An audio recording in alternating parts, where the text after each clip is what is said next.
కాంగ్రెస్ వాళ్ళు ఒక్క రూపాయి కూడా ఇవ్వని పరిస్థితి. ఇక దీంట్లో మధ్యలో ఒక జోకర్ పార్టీ వచ్చింది. ఆ joker party Bharatiya Janata party. అవునా? మీకు వాళ్ళు ఏమంటున్నారు? రైతు గోస, బీజేపీ భరోసా. ఈ గోల బాలరాజు గారు ఎట్లా పోయినరు ఆ బీజేపీ పార్టీకి నాకైతే అర్థమైతే లేదు. రైతు గోస, బీజేపీ భరోసా. అయ్యా బీజేపీ భరోసా, మీరు రైతులకు భరోసా ఇచ్చే రోజులు ఎక్కడో పోయినాయి కానీ నాయన, మీరు మా మైనర్ బాలికల జీవితాలకు భరోసా ఇవ్వండి. అవునా కదా? మా మైనర్ బాలికల జీవితాలకు భరోసా ఇవ్వండి. మీ కేంద్ర మంత్రి బండి సంజయ్ గారి కొడుకే ఒక మహిళను, ఒక అమ్మాయిని ఘోరంగా మరి ఫామ్ హౌస్లకు తీసుకుపోయి ఆ అమ్మాయికి మరి ఆల్కహాల్ తాగించి ఆ అమ్మాయి మీద ఘోరంగా అత్యాచారం చేస్తే ఆ దుండగుణ్ణి అరెస్ట్ చేయాల్సిన రేవంత్ రెడ్డి వాడిని కాపాడి ఒక ఫామ్ హౌస్ లోనో ఒక హాస్పిటల్లోనో వాడిని కాపాడి పోలీసులకు దొరకకుండా పెట్టిన పరిస్థితి ఇవాళ మనం చూస్తున్నాం. అయ్యా రేవంత్ రెడ్డి గారు, మీరు మీ దోస్తు బండి సంజయ్ మీరిద్దరు కలిసి తెలంగాణ దెబ్బలు తిన్నామో, రక్తాలు గారేటట్టుగా దెబ్బలు తిన్నామో, దాని మీద సెల్ ఫోన్లలో వీడియోలు చేసిండ్రు. అవన్నీ కూడా వీడియోలు ఉంటే మన మీద కేసు కూడా బుక్ చేయలేదు నాడు ఎస్ఐ గారు. నా దగ్గరికి నరేందర్ వచ్చాడు, సార్ ఇంత ఘోరం అన్యాయం ఉంటుందా అంటే, నేను అప్పుడు ఎస్ఐ గారికి ఫోన్ చేసి, అయ్యా మరి నేను వచ్చి ఆమరణ నిరాహార దీక్ష మీ వంగూరు పోలీస్ స్టేషన్ ముందర చేసి అక్కడే చచ్చిపోతా, అప్పుడు కానీ నువ్వు కేసు చేయవా అంటే, అప్పుడు ఎఫ్ఐఆర్ చేసిరు కోనేటిపురం కేసులో. ఇంకొక గమ్మత్ ఇవాళ పొద్దున్నే ఎస్ఐ గారితో నేను మాట్లాడినా. అయ్యా ఏంది మరి ఏమైంది? 2024లో అయింది. మరి 2024 అయితే 2026 వరకు కూడా ఆ కేసులో ఎందుకు ఛార్జ్ షీట్ ఫైల్ చేయలేదంటే, సార్ నేను కొత్తగా వచ్చిన, మా వంగూరులో 3 ఎస్ఐలు మారిపోయినరు, ఇప్పుడు నాకు ఈ కేసు గురించి తెలియదు సార్ అని ఆయన అంటాడు. ఎవరిని అడగాలి? ఎస్పీని అడగాలనా? డిఐజీని అడగాలనా? ఈ కొండారెడ్డి పల్లె ముందు బిడ్డ అని చెప్పుకుంటున్న రేవంత్ రెడ్డిని అడగాలనా? ఎవరిని అడగాలి? ఒక్కసారి మీరు ఆలోచించండి. సర్వారెడ్డిపల్లి అదే పరిస్థితి, గట్టు తుమ్మనలో అదే పరిస్థితి. ఎక్కడ పోయినా కూడా టిఆర్ఎస్ నాయకుల మీద వెంటాడి దాడి చేస్తున్నారు. కానీ ఒక్కటి గుర్తుపెట్టుకో రేవంత్ రెడ్డి, ఎట్టి పరిస్థితుల్లో కూడా బీఆర్ఎస్ పార్టీ తల వంచదు. దెబ్బతిన్న పురులాగా మరి మీ ఎంబడి పడుతుంది చెప్పకుండా బీఆర్ఎస్ పార్టీ అనే విషయం మీ అందరికి కూడా ఈ సందర్భంగా మనం చేస్తున్న ఏ కార్యకర్త కూడా మనోస్థైర్యం కోల్పోకూడదు. మన ఇంకా పెద్దలు గౌరవనీయులు తెలంగాణ తొలి ముఖ్యమంత్రి కేసీఆర్ గారు ఉన్నారు, కేటీఆర్ గారు ఉన్నారు. తప్పకుండా రాబోయే రోజుల్లో టిఆర్ఎస్ పార్టీ అధికారంలోకి వస్తుంది. ఎవరైతే పోలీసులు అక్రమంగా మన మీద కేసులు పెట్టిండ్రో, చట్టాన్ని దుర్వినియోగం చేసిండ్రో, వాళ్ళందరి మీద తప్పకుండా యాక్షన్లు తీసుకుంటాం. మిత్రులారా, మీ గుండెల మీద రాసి పెట్టుకోండి. బాబాసాహెబ్ అంబేద్కర్ మనకు రాజ్యాంగం ఇచ్చిండు, చట్టం ఇచ్చిండ్రు. కేసీఆర్ గారు మనం ఏ విధంగా పనిచేయాలో నేర్పించిండ్రు. అంతే తప్ప ఎన్నడూ కూడా చట్టాన్ని అతిక్రమించమని చెప్పలేదు. క్లియర్ గా చెప్తే, నేను కల్వకుర్తి హాస్పిటల్ నుంచి ఎస్పీ నాగర్ కర్నూల్తో మాట్లాడినా. అయ్యా ఆ ఎఫ్ఐఆర్ ఏం రాసిండ్రు? ఎఫ్ఐఆర్ లో ముఖ్యమంత్రి తమ్ముళ్ళ పేర్లు రాసిండ్రా అని నేను అంటే, ఆయన ఒక మాట అన్నాడు, నాకైతే ఇక చచ్చిపోవాలనిపించింది. సార్ అసలు ఆ లేఖ ఎక్కడున్నా సరే నన్ను అడగబట్ట ఆయన ఏం లెటర్ రాసిండు సార్ మీ దగ్గర ఉంటే నాకేం అంటాడు. అరే సోషల్ మీడియాలో ఆల్రెడీ వస్తుంది భయ్యా అంటే, లేదు సార్ ఆయన అసలు లేఖనే రాయలేదంటాడు. సాయిరెడ్డి బాగా చదువుకున్నాడు.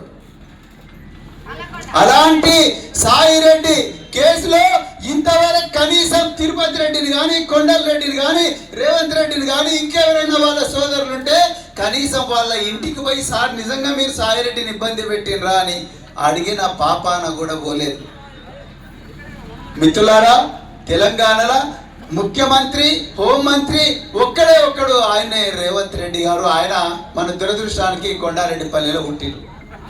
ఇది సమస్య. అక్కడ సంతోషం, కానీ మా పోల్కంపల్లి ఏం పాపం చేసింది? మా సర్వారెడ్డిపల్లి ఏం పాపం చేసింది? మా తిరుమలకి ఏం పాపం చేసింది? మా ఉప్పు నుంతలో ఏం పాపం చేసింది? ఇలా మనమందరం అడగాల్సిన సమయం ఆసన్నమైంది. ఇలా నేను అడుగుతున్నా, పోలీసు వాళ్ళు మా బేల్కంపల్లి సురేందర్ను ఉరికించారు కదా, ఆయన మీరు పెట్టిన ఇబ్బందుల వల్ల, మీ అధికార పార్టీ నాయకులు పెట్టిన ఇబ్బందుల వల్ల ఆయన అజ్ఞాతంగా పోయి కోర్టు నుంచి ముందస్తు బెయిల్ తెచ్చుకుంటే తప్ప ఆయనకు స్వేచ్ఛ దొరకలేదు. మా కావేటిపురంలో మే 31వ తారీఖు నాడు 2024వ సంవత్సరంలో కోనేటిపురంలో మరి ఘోరంగా బీఆర్ఎస్ నాయకులను మీద పడి పశువులను కొట్టినట్టుగా కొడితే ఆ తమ్ముడు పోయి ఇదే కర్మన్ ఘాట్లోనో ఎల్బీ నగర్లోనో బిఎన్ రెడ్డి నగర్లో ఒక హాస్పిటల్లో పడితే మేమందరం పోయి చూసినాం. ఎంత పెద్ద ఎత్తున పోలీసు వాళ్ళు మోహరించారు, రోడ్డు క్లోజ్ చేసిండ్రు. నాకు భయమైంది ఒకటేసారి, మళ్ళీ తీసుకపోయి మళ్ళీ ఎక్కడ పొక్కలేస్తారా బాబు. మొన్నటి వరకు ఇదే పోలీసు వాళ్ళతో కొట్లాడినాం. ఇప్పుడు మరి జనార్దన్ రెడ్డి గారు చెప్పారు ఒక కేసు గురించి. ఆ కేసు మీద ఒక మైనర్ బాలిక మీద జరిగిన మరి అత్యాచారానికి మన టిఆర్ఎస్ పార్టీ కేటీఆర్ గారి నాయకత్వంలో మనం చేసిన వీరోచిత పోరాటానికి ప్రతీకారంగా మరి రేవంత్ రెడ్డి మళ్ళీ మమ్మల్ని జైల్లో పడేస్తాడా అని చెప్పి నేను నాకు తెలిసిన ఒక పోలీస్ అధికారికి ఫోన్ చేసిన, ఏంటి భయ్ మేము ఏం నేరం చేసినాం, మీ పర్మిషన్ తీసుకొని వంగూరు మండల కేంద్రంలో మేము మీరెన్ని ఇబ్బందులు పెట్టినా ధర్నా చేసుకోవడానికి పోతున్నాం అంటే ఆయన ఒక మాట చెప్పాడు, సార్ నా పేరు చెప్పుకోరు కానీ మీరు కొండారెడ్డి పల్లికి పోయి సాయిరెడ్డి ఇంటికి పోతారేమో అని భయంగా ఉన్నారు సార్ వీళ్ళందరికీ అని అన్నాడు. మిత్రులారా మీకు సాయిరెడ్డి గుర్తున్నాడా? ఎక్కడో పరలోకంలో ఉన్నాడు సాయిరెడ్డి పాపం. అవా 2 నిమిషాలు కూర్చో అమ్మా, నీకు దండం పెడుతుంది. తారీఖు నాడు సాయంత్రం 6 గంటలకు కల్వకుర్తిలో ఎండ్రిన్ డబ్బా పట్టుకొని పోయి అది తాగి చనిపోయాడు. ఆయన చనిపోయిన తర్వాత సోషల్ మీడియాలో ఆయన రాసిన ఒక లేఖ బయటకు వచ్చింది. మిత్రులారా ఇది జాగ్రత్తగా వినాలి. మనం అదే మండలంలో ఉన్నాం. ఏ మండలం అయితే నా మండలం అని, ఏ పాలమూరు అయితే నా జిల్లా అని, ఏ నలమల అడవుల్లో పెరిగిన పులినని ఇప్పుడు చెప్పుకుంటున్న పిల్లి ఇప్పుడు కూర్చున్నాడుగా హైదరాబాద్ లో. ఆ పులి అలియాస్ పిల్లి, ఆ పిల్లి అలియాస్ పులి కూర్చున్న మరి ఆ పుట్టిన కొండారెడ్డి పల్లి గురించి నేను మాట్లాడుతున్నా. సాయిరెడ్డి ఒక ఆత్మహత్య చేసుకునే ముందర ఒక లేఖ రాసిండు. నేను 40 సంవత్సరాల క్రితం కొండారెడ్డిపల్లికి సర్పంచ్గా ఉన్న, అష్ట కష్టాలు పడి ఒక చిన్న ఇల్లు కట్టుకున్నా. నేను మాజీ సర్పంచ్ని. నా ఇంటికి వచ్చే తొవ్వను రేవంత్ రెడ్డి సోదరులు కొండల రెడ్డి, కృష్ణారెడ్డి, ఇంకెవరో ఉన్నారు తిరుపతి రెడ్డి, వీళ్ళందరూ కలిసి నా ఇంటికి వచ్చే తొవ్వను బంద్ పెట్టిండ్రు. నేను ఎవరికి చెప్పుకున్నా నా బాధ ఎవరు తీరుస్తలేరు, పోలీసు వాళ్ళు చెప్పుకున్నా తీరుస్తలేరు, ముఖ్యమంత్రి దగ్గరికి పోదామంటేనేమో పోలీసు వాళ్ళు ఉన్నారు అని చెప్పి ఆత్మహత్య లేఖ రాసి ఒకసారి ప్రయత్నం చేస్తాడు. ఊరోళ్ళందరూ ఆపుతారు, కానీ ఆయన సమస్య పరిష్కారం కాకపోతే సాయంత్రం 6 గంటలకు పోయి కల్వకుర్తిలో మందు తాగి చచ్చిపోతాడు. మరి మెడకాయ మీద తలకాయ ఉన్న పోలీసు వాళ్ళు ఏం చేయాలి? వెంటనే ఆ ఆత్మహత్య లేఖను, ఆ వాంగ్మూలాన్ని తీసుకొని, ఎందుకంటే శవం మాట్లాడలేదు, చచ్చిపోయిన వ్యక్తి మాట్లాడలేడు. నేను ఉరికిన కల్వకుర్తి హాస్పిటల్కు పోతే శవం అట్లా పడి ఉన్నది. మరి శవం మాట్లాడలేదు, కానీ శవం రాసిన ఒక లేఖ ద్వారా సాయిరెడ్డి నిజాన్ని ప్రపంచానికి చెప్పాడు. బిడ్డలు వస్తున్నాయి అన్న, ఆయన నిజంగా వస్తున్నాయి సార్ అన్నాడు. ఎందుకు వస్తున్నాయి అన్నాడు. ఇక సార్ ఈ ముఖ్యమంత్రి రివ్యూ చేస్తున్నాడంటే దేని మీద రివ్యూ చేస్తాడు? నేను అడిగిన రైతుల మీద రివ్యూ, నాకు ఆశ రైతుల కష్టాలన్నా పోతాయి, రైతుల మీద రివ్యూ చేస్తాడా? గోడ బస్తాల మీద రివ్యూ చేస్తాడా? సుత్తుల మీద రివ్యూ చేస్తాడా? డబ్బుల మీద రివ్యూ చేస్తాడా? లారీల మీద రివ్యూ చేస్తాడా అంటే లేదు సార్, మీరు చాలా అమాయకులు, ఆయన సర్వే నెంబర్ల మీద రివ్యూ చేస్తాడు సార్. సర్వే నెంబర్ల మీద రివ్యూ చేస్తాడు. ఎక్కడ భూములు ఉన్నాయి, ఆ రేట్ ఎంత ఉన్నది, ఎక్కడ అసైన్డ్ భూములు ఉన్నాయి, ఎకరానికి 10 లక్షలకే వచ్చే భూములు ఎక్కడున్నాయి, ఆ భూములను అగ్రిమెంట్ చేసుకొని మన దగ్గర పెట్టుకుందాం. తర్వాత ఎంఆర్ఓని పిలిపిద్దాం. ఎంఆర్ఓని పిలిపించి భూభారతి పోర్టల్ ఓపెన్ చేయి, రికార్డులు తారుమారు చేయి, ఆర్టీఓని పిలిపి రికార్డు తారుమారు చేయి, కలెక్టర్ తోని ఆర్డర్ ఇప్పి రైతుల నోట్ల మట్టి కొట్టు, 100,000 మంది పోలీసులను అక్కడ బందోబస్తు పెట్టు. దాని తర్వాత రైతులందరినీ జైలుకు పంపియు. దాని తర్వాత అక్కడ 4,000 కోట్లతోని రోడ్డు వేయు. ఒక్కసారి రోడ్డు వేయగానే నాకు ఒక ఆయన ఫోన్ చేసిండు మహేశ్వర మండలం నుంచి, సార్ మీ దగ్గర ఉన్న డబ్బులు ఉన్నాయన్నాడు. నా దగ్గర లేవు భయ అన్న. డబ్బులు ఉన్న తీసుకురండి సార్ అర్జెంటుగా అన్నాడు. ఏమైందన్న, మాది జంగల్ లాంటి భూమి సార్, కానీ ఇప్పుడు రోడ్డు వేస్తున్నాడు రేవంత్ రెడ్డి, ఒక్క దమ్మున 10 లక్షలు పోయి ఎకరం 10 కోట్లు అయింది, అర్జెంటుగా మీరు ఎవరైనా పట్టుకురండి సార్ అన్నాడు. అంటే ఇప్పుడు అర్థమైందా? రైతుల గురించి రాత్రింబవళ్ళు కష్టపడే ముఖ్యమంత్రి కేసీఆర్ గారు. నిజంగా చెప్తున్నా మిత్రులారా, ఇది మీకేదో చెప్పడం కాదు.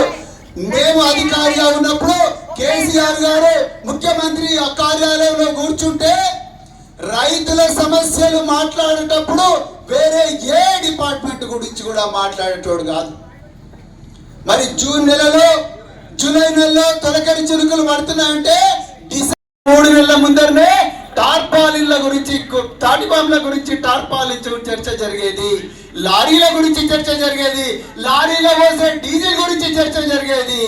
అవసరం అనుకుంటే కేంద్రంపై నరేంద్ర మోడీ మెడలు వంచైనా మన వడ్లు తడిసిపోయినా సరే కొనిద్దామని చెప్పేసి ఆ రోజు ముఖ్యమంత్రి గారు రాత్రింబవళ్ళు చర్చలు చేసేవారు. అది ఆనాడు ముఖ్యమంత్రి కేసీఆర్ గారు చేసింది. మరి ఈనాడు ముఖ్యమంత్రి రేవంత్ రెడ్డి గారు ఏం చేస్తున్నారు అంటే, లారీలు ఎక్కడెక్కడ ఉన్నాయి, ఇప్పుడు మరి జనార్దన్ రెడ్డి గారు చాలా బాగా చెప్పారు, లారీలు ఎక్కడెక్కడ ఉన్నాయి, ఆ లారీలన్నీ కూడా ఇసుక దందా చేయడం కోసం, ఇదే దుందుబి వాగు నుంచి ఇసుక దందా చేయడం కోసం లారీలన్నీ కూడా తీసుకుపోతా ఉన్నారు. అడిగిన టిఆర్ఎస్ నాయకులను పోలీసులు గల్ల పట్టుకొని తీసుకొని పోయి జైళ్ళలో పడేస్తా ఉన్నారు. నేను పోలీసులను అడుగుతున్నా, అయ్యా పోలీసులు, మీరు వేసుకున్న యూనిఫామ్ ఎట్లొచ్చింది? ఎంతమంది అమరవీరులు త్యాగం చేస్తే ఆ కాకి డ్రెస్ కు విలువ వచ్చింది? మీరు పాటిస్తున్న చట్టం ఏంది? మీరు మొదట అరెస్ట్ చేయాల్సింది ఎవరిని? కొండారెడ్డిపల్లిలో సాయి రెడ్డిని చంపిన వాళ్ళను బాలలు చేసి దాని తర్వాత మా పోల్కపల్లి సురేందర్ దగ్గరికి రండి, మా గణేష్ రావు దగ్గరికి రండి, నరేందర్ దగ్గరికి రండి, మా బిఆర్ఎస్ నాయకుల దగ్గర రండి. మేమన్నా ఆస్తులు అడిగినావా? రేవంత్ రెడ్డి పొలాలు అడిగినావా? తిరుపతి రెడ్డి బంగ్లా గురించి అడిగినావా? కొండలరెడ్డి బంగ్లాల గురించి అడిగినావా? వాళ్ళ విల్లాల గురించి అడిగినావా? వాళ్ళ లగ్జరీ కార్లను అడిగినావా? మేము మా దుందుబి వాగులో ఉండే ఉష్కను మేము కాపాడుకుంటామంటున్నాం. మా రైతుల కన్నీళ్లు తుడవమంటున్నాం. మా రైతులకు లారీలు ఇవ్వమంటున్నాం. మాకు గోనె బస్తాలు ఇవ్వమంటున్నాం. అయ్యా, ఇవాళ గోనె బస్తాలు ఎందుకు లేవో మీకు తెలుసా?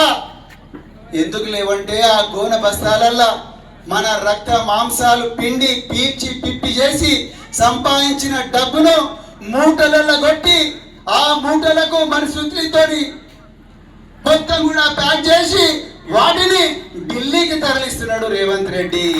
అందుకొరకే తెలంగాణలో గోనె బస్తాలు దొరుకుతలేవు, గోనె సంచులు దొరుకుతలేవు. ఇది వాస్తవం. తెలంగాణలో డబ్బు లేదు. మరి ఎందుకు లేదంటే ఈ డ్రైవర్ ఉద్యోగం తీసేసింది. నిన్న ఒక బస్సు డిపోలో ఒక డ్రైవర్ పోతున్నాడు. రైతులు పాపం ధాన్యం తడిసిపోయి మా ధాన్యాన్ని ఎవరు కొట్టలేరని రోడ్ల మీద ఏడుస్తా ఉంటే చూసి బస్సును ఆపి ఆ జీవన్ అనే డ్రైవరు, అరే ప్రభుత్వం ఈ ధాన్యం కొనాలి అని చెప్పి ఒక్క మాట అన్నడే లేదు.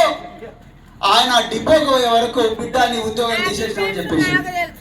అంటే రైతుల గురించి మాట్లాడమే తప్పు. మీరు ఆలోచించండి ఒక్కసారి. రైతుల గురించి మాట్లాడమే తప్పు అయిపోయింది. ఇప్పుడు రైతుల గురించి మాట్లాడితే పోలీసు కేసులు, రైతుల గురించి మాట్లాడితే ఉద్యోగాలు తీసేస్తా ఉన్నారు. ఇలా రేవంత్ రెడ్డి గారు మన ఒక ఇంటర్వ్యూలో అన్నారు, అరే మీరు నా లాంటి ముఖ్యమంత్రిని ఈ రాష్ట్ర చరిత్రలోనే చూసి ఉండరు. నేను రోజుకు అన్నం తినకుండా 18 గంటలు పని చేస్తుంటే నేను ఏ అధికారుల పనితీరును రివ్యూ చేస్తున్నారో వాళ్ళకు చెమటలు వచ్చి పారిపోతున్నారు అని అన్నాడు రేవంత్ రెడ్డి అన్నాడు. మన కొండారెడ్డిపల్లి ముద్దుబిడ్డ, వంగూరు ముద్దుబిడ్డ రేవంత్ రెడ్డి. నేను